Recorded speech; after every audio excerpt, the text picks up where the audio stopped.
முன்னொளி நேயர்களுக்கு வணக்கம். இன்றைய காலை நேர தலைப்புச் செய்திகள். யாழ்ப்பாணம் மற்றும் கிழக்கு பல்கலைக்கழகங்களில் 200 மாணவர்களுக்கு மாதாந்த புலமை பரிசில்கள் வழங்கப்படும் என இந்திய பிரதமர் நரேந்திர மோடி உறுதியளித்துள்ளார். இந்தியாவுக்கான 3 நாள் உத்தியோகபூர்வ விஜயம் மேற்கொண்டிருக்கும் ஜனாதிபதி அனுரகுமார திசாநாயக்கவுடன் இடம்பெற்ற இருதரப்பு கலந்துரையாடலின் பின்னர் ஊடகங்களுக்கு கருத்து தெரிவிக்கும் போதே அவர் இதனை குறிப்பிட்டுள்ளார். இலங்கைக்கு இந்தியா இதுவரை $5 பில்லியன் கடன் மற்றும் மானிய உதவிகளை வழங்கியுள்ளது. அடுத்த 5 ஆண்டுகளில் இலங்கையின் 1500 அரசு ஊழியர்கள் இந்தியாவில் பயிற்சி பெறுவார்கள். வீட்டு வசதி, புதுப்பிக்கத்தக்க எரிசக்தி, விவசாயம், பால்வளம், மீன்வளம், உட்கட்டமைப்பு மேம்பாடு ஆகிய துறைகளில் இந்தியாவின் ஈடுபாடும் முக்கியமானதாக காணப்படும். இலங்கையின் தனித்துவமான டிஜிட்டல் திட்டத்தில் இந்தியாவும் பங்கேற்கும். இந்தியாவும் இலங்கையும் ஆழமான நாகரீக மற்றும் வரலாற்று உறவுகளில் வேரூன்றிய 2500 ஆண்டுகளுக்கும் மேலான உறவை பகிர்ந்து கொள்கின்றன எனவும் தெரிவிக்கப்பட்டுள்ளது. புதிய அரசியலமைப்பை முன்மொழியும் போது ஜனாதிபதி அனுரகுமார திசாநாயக்க அரசியலமைப்பின் 13வது திருத்தத்தை மறுபரிசீலனை செய்ய வாய்ப்பிருப்பதாக இந்தியாவுக்கான முன்னாள் இலங்கை உயர்ஸ்தானிகர் ஆஸ்டின் பெர்னாண்டோ குறிப்பிட்டுள்ளார். ஊழலை குறைத்து இலங்கைக்கு வர வேண்டிய வேறு இடங்களில் மறைத்து வைக்கப்பட்டுள்ள பணத்தை மீண்டும் நாட்டுக்கு கொண்டுவரும் அரசாங்கத்தின் நோக்கம் சிறப்பானது என்றும் ஆஸ்டின் பெர்னாண்டோ தெரிவித்துள்ளார். இதற்கிடையில் இந்தியா தனது தொலைநோக்கு அறிக்கையின் கீழ் இலங்கைக்கான வளர்ச்சி திட்டங்களை முன்மொழிந்துள்ளது. எனினும் இந்த முன்மொழிவுகள் வெளிநாட்டு நட்பு நாடுகளுடனான உறவுகளை பாதிக்காமல் இருக்க இலங்கை அந்த திட்டங்களை கவனமாக வழிநடத்த வேண்டும் என்பதையும் ஆஸ்டின் பெர்னாண்டோ வலியுறுத்தியுள்ளார். 2025ஆம் ஆண்டுக்கான பாடசாலை தவணைக்கால அட்டவணை தொடர்பான தகவல்களை கல்வி அமைச்சு நேற்று வெளியிட்டுள்ளது. அதற்கமைய முதலாம் தவணை 3 கட்டங்களின் கீழ் இடம்பெறவுள்ளதாக அமைச்சு குறிப்பிட்டுள்ளது. எதிர்வரும் ஜனவரி மாதம் 27ஆம் தேதி முதல் மார்ச் மாதம் 14ஆம் தேதி வரை முதற்கட்டம் இடம்பெறும். ஏப்ரல் மாதம் 1ஆம் தேதி முதல் 11ஆம் தேதி வரை 2ஆம் கட்டம் இடம்பெறும். ஏப்ரல் மாதம் 21ஆம் தேதி முதல் மே மாதம் 9ஆம் தேதி வரை முதலாம் தவணையின் 3ஆம் கட்ட கல்வி செயற்பாடுகள் இடம்பெறும் என கல்வி அமைச்சு அறிவித்துள்ளது. 2ஆம் தவணையானது மே மாதம் 14ஆம் தேதி முதல் ஆகஸ்ட் 7ஆம் தேதி வரை முன்னெடுக்கப்படும். 3ஆம் தவணை 2 கட்டங்களின் கீழ் இடம்பெறவுள்ளதாக அமைச்சு குறிப்பிட்டுள்ளது.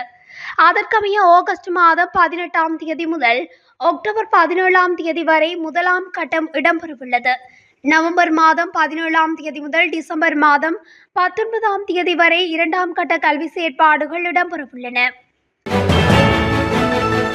இந்திய பிரதமர் நரேந்திர மோடியை இலங்கைக்கு விஜயம் செய்யுமாறு இலங்கை ஜனாதிபதி அனுரகுமார திசாநாயக்க அழைப்பு விடுத்துள்ளதாக ஜனாதிபதி ஊடகப் பிரிவு தெரிவித்துள்ளது.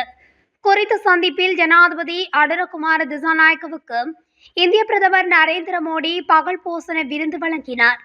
இதன்போதே இலங்கைக்கு விஜயம் செய்யுமாறு இந்திய பிரதமர் நரேந்திர மோடிக்கு ஜனாதிபதி அனுரகுமார திசாநாயக்க அழைப்பு விடுத்திருப்பதாக ஜனாதிபதி ஊடகப் பிரிவு தெரிவித்துள்ளது.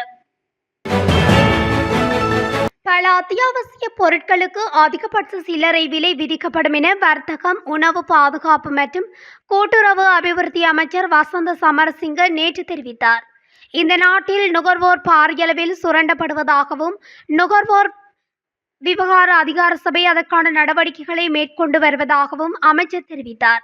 தற்பொழுது பல பொருட்களுக்கான அதிகபட்ச சில்லறை விலையை நிர்ணயிக்க நுகர்வோர் அதிகார சபையின் நுகர்வோர் பேரவை செயற்பட்டு வருவதாக தெரிவித்த அமைச்சர் வசந்த சமரசிங்க கூடிய விரைவில் விலை மக்களுக்கு அறிவிக்கப்படும் எனவும் குறிப்பிட்டார்.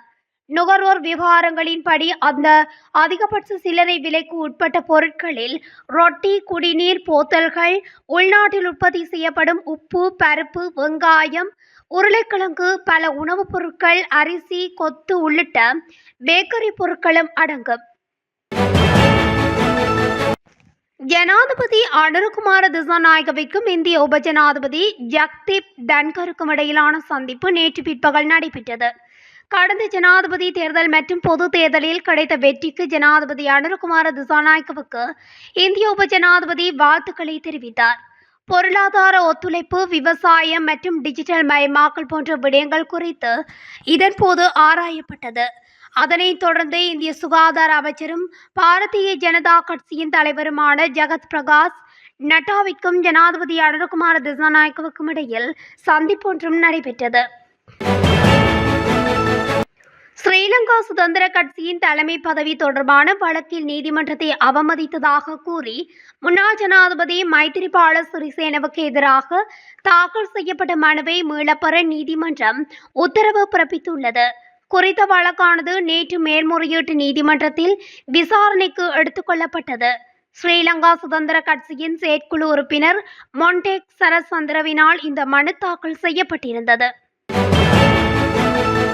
ஜனாதிபதி அன்பளிப்பு எனும் பெயரில் பரிமாறப்படும் போலி செய்தி தொடர்பில் அரசாங்க தகவல் திணைக்களம் விளக்கம் அளித்துள்ளது. தற்போது இவ்வாறானதொரு வேலை திட்டம் தொடர்பில் சமூக ஊடகங்களில் போலியான செய்திகள் பரவி வருவதாக திணைக்களம் குறிப்பிட்டுள்ளது. மேலும் இவ்வாறான பொய்யான செய்திகளை ஏற்றுக்கொள்ளவோ அல்லது பகிரவோ வேண்டாம் என அரசாங்கம் பொதுமக்களிடம் கோரிக்கை விடுத்துள்ளது. நாட்டின் 4 மாவட்டங்களுக்கு முதலாம் கட்ட மண்சரிவு அபாய முன்னெச்சரிக்கை விடுக்கப்பட்டுள்ளது. இதன்படி கண்டி, பதுளை, குருநாகல் மற்றும் மாத்தளை ஆகிய மாவட்டங்களுக்கே இந்த மண்சரிவு அபாய முன்னெச்சரிக்கை விடுக்கப்பட்டுள்ளதாக தேசிய கட்டிட ஆராய்ச்சி நிறுவனம் தெரிவித்துள்ளது. மொரட்டுவை அங்குலானை இலட்சிபத்திய பிரதேசத்தில் உள்ள ஆறு ஒன்றில் மிதந்த சரக்கு பையிலிருந்து சிசு ஒன்றின் சடலம் நேற்று மீட்கப்பட்டுள்ளதாக மொரட்டுவை தலைமையக போலீசார் தெரிவித்தனர். ஆற்றுப்பகுதியை சுத்தம் செய்யும் பணியில் ஈடுபட்டிருந்த நபர்கள் சிலர் ஆற்றில் மிதந்து கொண்டிருந்த சரக்கு பையொன்றை சோதனையிட்டுள்ளனர். அதன்போது சரக்கு பையினுள் சிசுவின் சடலம் இருப்பதை கண்டு உடனடியாக போலீசாருக்கு தகவல் வழங்கியுள்ளனர். இந்த நிலையில் சடலமாக மீட்கப்பட்ட சிசு தொடர்பில் இதுவரை எந்தவித தகவல்களும் கிடைக்கவில்லை என போலீசார் தெரிவித்தனர். மேலும் இது தொடர்பான மேலதிக விசாரணைகளை மொரட்டுவை தலைமையக போலீசார் மேற்கொண்டு வருகின்றனர். பிரான்சில் இருந்து இலங்கைக்கு போதை மாத்திரைகளை கொண்டு வந்த நபருக்கு கொழும்பு மேல் நீதிமன்றம் 12 வருட கடூழிய சிறை தண்டனை விதித்துள்ளது. 2020ஆம் ஆண்டு பிரான்சில் இருந்து இலங்கைக்கு 5000 போதை மாத்திரைகள் கொண்டு வந்தமை உறுதி செய்யப்பட்ட நிலையில் நேற்று தண்டனை விதிக்கப்பட்டுள்ளது. கொழும்பு பகுதியைச் சேர்ந்த MFM ஃபர்ஷான் என்ற நபருக்கே 12 வருட கடூழிய சிறை தண்டனை விதிக்கப்பட்டுள்ளது. தென்கிழக்கு வங்காள விரிகுடா கடற்பரப்புகளுக்கு மேலாக தற்போது நிலவும் தளம்பல் நிலை மேலும் தொடரும் என எதிர்பார்க்கப்படுவதுடன் அது மேலும் வலுவடைந்து அடுத்த 2 நாட்களில் மேற்கு வடமேற்கு திசையில் இலங்கையின் பகுதியை அண்டியதாக தமிழ்நாட்டு கரையை நோக்கி நகரக்கூடும் என எதிர்பார்க்கப்படுவதாக வளிமண்டலவியல் திணைக்களம் வெளியிட்ட அறிவிப்பில் தெரிவித்துள்ளது. எனவே பொதுமக்கள், குறிப்பாக வடக்கு மற்றும் கிழக்கு மாகாணங்களில் வசிப்பவர்கள் இந்த விடயம் தொடர்பாக வளிமண்டலவியல் திணைக்களத்தால் வழங்கப்படும் எதிர்கால ஆலோசனைகள் தொடர்பாக அவதானமாக இருக்குமாறு வேண்டிக் கொள்ளப்படுகிறீர்கள்.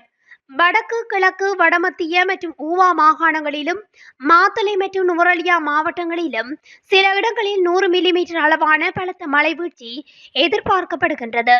வடக்கு, வடமத்திய மற்றும் வடமேல் மாகாணங்களிலும் மாத்தளை மற்றும் திருகோணமலை மாவட்டங்களிலும் அவ்வப்போது மணித்தியாலத்துக்கு 40 கிலோமீட்டர் வரையான வேகத்தில் ஓரளவு பலத்த காற்று வீசக்கூடும் என எதிர்பார்க்கப்படுகின்றது. கொடகவேல போலீஸ் பிரிவுக்குட்பட்ட பிசோ கோட்டை பகுதியில் தடியால் மகன் தாக்கியதில் பெண் உயிரிழந்த சம்பவம் நேற்று முன்தினம் பதிவான நிலையில் கொலை நடந்த சம்பவத்தன்றே மகனும் தற்கொலை செய்து கொண்டுள்ளார்.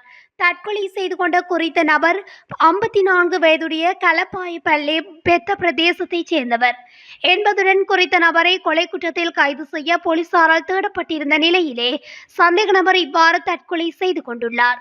மேலும் குறித்த நபர் உடவெலுவ போலீஸ் பிரிவுக்குட்பட்ட குருமடிய பிரதேசத்தில் உள்ளூரில் தயாரிக்கப்பட்ட துப்பாக்கியால் தன்னைத்தானே சுட்டு தற்கொலை செய்து கொண்டமை விசாரணையில் தெரியவந்துள்ளது. குருநாகல் மற்றும் அனுராதபுரம் ஆகிய பகுதிகளில் மேற்கொண்ட சுற்றி வளைப்பில் 16 லட்சம் ரூபாய் பெறுமதியான வலம்புரி சங்குகள், விசேட சங்குகள் மற்றும் மான் கொம்புகள் என்பன கைப்பற்றப்பட்டுள்ளதுடன் சந்தேகத்தின் பேரில் 5 கைது செய்யப்பட்டிருப்பதாக தெரிவிக்கப்பட்டுள்ளது. மேரிகம மற்றும் அனுராதபுரம் ஆகிய விமானப்படை புலனாய்வு பிரிவினர்களுக்கு கிடைத்த தகவலின் அடிப்படையில் இந்த சுற்றி வளைப்பு நடவடிக்கை மேற்கொள்ளப்பட்டுள்ளது. புத்தளம் நவண்டான்குளம் பிரதேசத்தில் யுவதியொருவர் புகையிரதத்தின் முன் பாய்ந்து உயிரிழந்துள்ளதாக போலீசார் தெரிவித்தனர். சம்பவத்தில் 20 வயதுடைய யுவதியொருவரே உயிரிழந்துள்ளதாக முந்தல் போலீசார் தெரிவித்தனர். கொழும்பிலிருந்து புத்தளம் நோக்கி சென்ற அலுவலக புகையிரதம் நேற்று காலை முந்தல் நவண்டான்குளம் பகுதியில் பயணித்துக் கொண்டிருந்தது. இதன்போது புகையிரத கடவைக்கு அருகே நின்று கொண்டிருந்த இளம் யுவதி திடீரென ரயில் முன் பாய்ந்து தற்கொலை செய்து கொண்டுள்ளார் என தெரிவிக்கப்படுகிறது. புகையிரதத்துடன் மோதுண்ட குறித்த யுவதியின் சடலத்தை புகையிரத அதிகாரிகள் புத்தளம் பாலாவி புகையிரத நிலையத்தில் ஒப்படைத்த பின்னர் சடலம் பிரேத பரிசோதனைக்காக புத்தளம் ஆதார வைத்தியசாலைக்கு அனுப்பப்பட்டுள்ளதாக போலீசார் தெரிவித்தனர். இத்துடன் தமிழொலியின் இன்றைய காலை நேர தலைப்பு செய்திகள் நிறைவடைகின்றன. தொடர்ச்சியாக செய்திகளை அறிந்து கொள்ள தமிழொலி ஊடகத்துடன் இணைந்திருங்கள். நன்றி, வணக்கம்.